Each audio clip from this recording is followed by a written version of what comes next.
A ministry of counsel. It's a ministry of preparation for those who desire a rewarding marriage.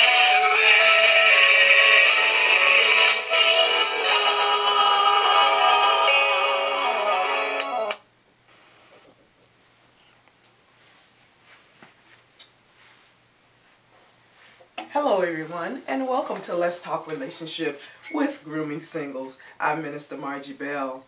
Today I'll be chatting with you once again in regards to engagement. That is the sixth layer, and just the other day I talked with you, actually it was yesterday, talked with you about part one, engagement.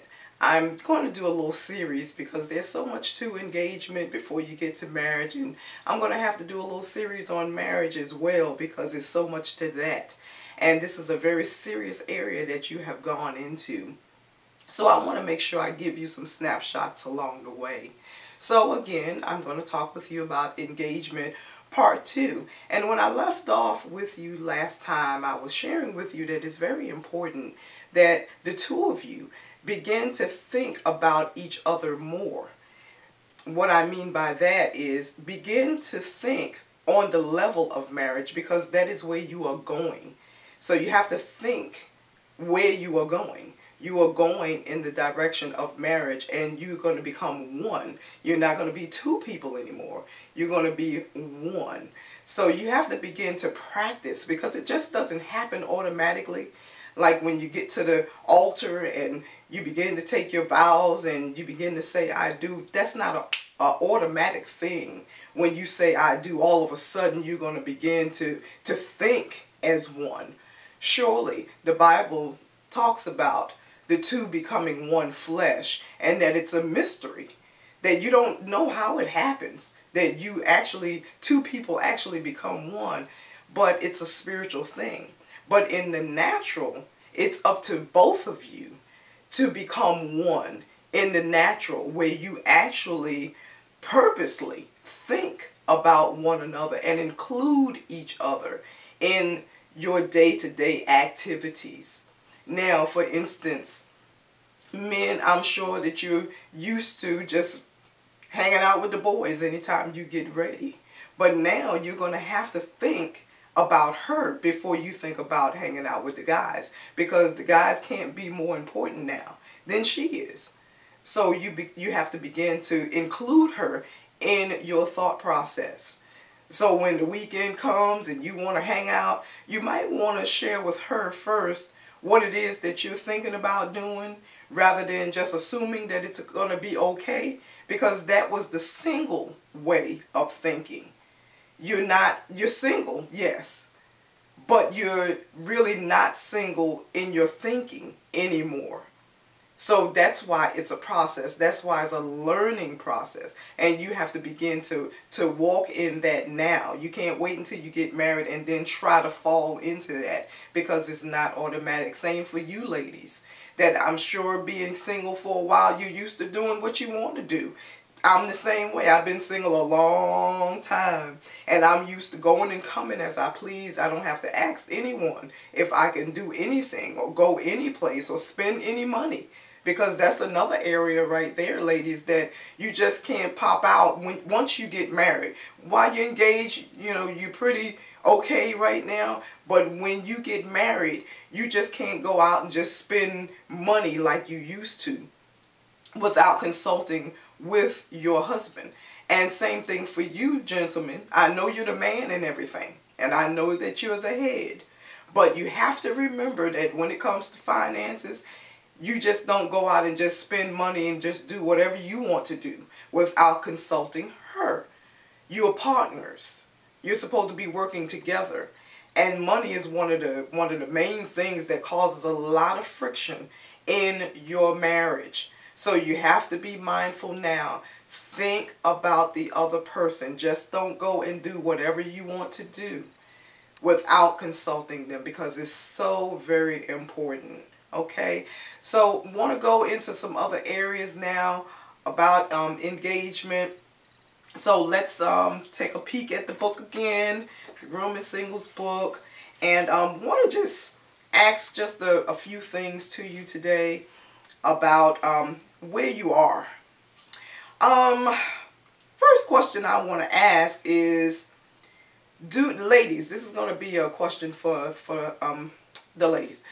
Do you trust your fiance's decision making? That's a biggie right there, because a lot of people really don't focus in on all of the things that they are having a challenge with. You kind of go along with the program, and then once you get married and you're dealing with this type of thing all the time, then it begins to become frustrating to you, and then you get upset, and then you start acting differently towards your husband because you never did care for the way that he handled his affairs, but you didn't say anything. So you have to begin to talk. This is where you really need to be sharing your feelings. If you're having some problems, even though you're engaged, you might want to slow it down. Just because you're engaged doesn't mean that you have to speed things up and try to hurry up and get married.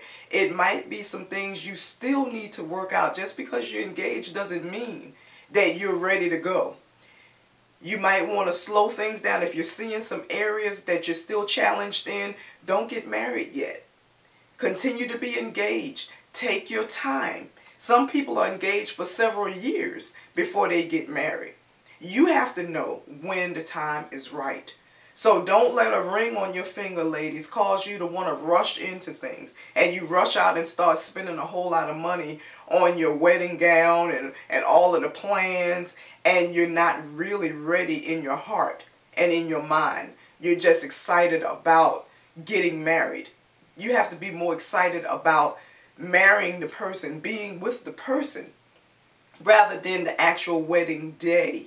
And that's where a lot of people get hung up, because you get all worked up and excited about the idea of marriage. But after the ceremony is over and after the rice has been thrown, where are you? Are you going to be able to live with this person for the rest of your life without a whole bunch of drama? See, that's what you really need to focus in on. The person, not all of the glitz and glamour of a wedding day. Because when you really think about it, a lot of money is spent. But the ceremony itself is no more than an hour and a half, maybe 2 hours, and then you have the reception.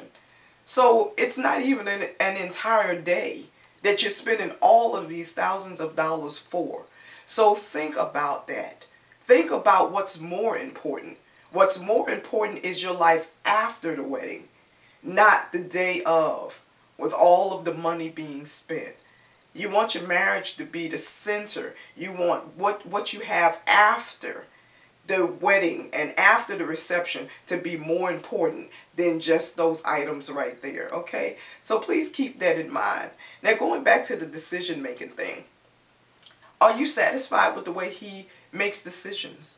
Are you satisfied with the way that he handles business, handles his affairs? Surely now that you're engaged, you have seen him operate. You have seen him do some things. You have talked to him about some things, and you saw how he processed the information and how he followed through. Does he follow through? Is he a man that you can trust when he says something to you? When he makes a promise, does he keep it? Or does he always renege? Does he always come up with some reason why he did not follow through? See, those are red flags. Because if you married this person, you're going to have those issues once you get married. Don't think that what you see now is just going to disappear once you say I do, because it's not. So that's why it's important to look at these things now and deal with those things. Get to the bottom of why these things are happening before you say I do. Because after you say I do, you're going to wish you didn't. And you don't want that. You want to go into your marriage knowing that this person is trustworthy, knowing that you can trust what he says when he says it, that when he tells you something, you can take it to the bank because he's a man of his word. So it's very important that he is a man of his word, a man of integrity, because if not, you have to remember that he is the leader.